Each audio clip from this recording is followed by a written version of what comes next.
You make flavored cold foam by whipping heavy cream with a flavored syrup and a touch of powdered sugar until it turns thick and pourable, but still light enough to float on top of a cold drink. The key ratio is 1 cup of heavy cream to about 2 tablespoons of syrup and 1 tablespoon of powdered sugar, blended with a milk frother or a hand mixer for about 30 to 45 seconds. Think of cold foam like a fluffy cloud you place gently on top of your drink instead of stirring it in.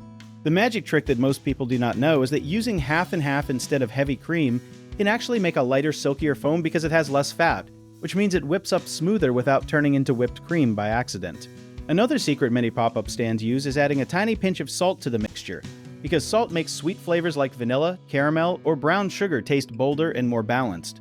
You want your cream cold, straight from the fridge, because warm cream will not trap air properly and your foam will fall flat within minutes. For flavoring, try mixing in things like strawberry puree, brown sugar syrup, or even a splash of matcha for something different that customers will remember. One common mistake is over-whipping the cream, which turns your smooth foam into clumpy butter, so stop frothing the moment it holds a soft peak. Another issue is using warm or old syrup, which breaks down the foam quickly, so always keep your syrups chilled and fresh daily.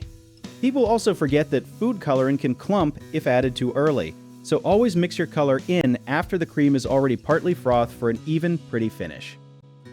If you enjoyed this, check out our online directories in the description below.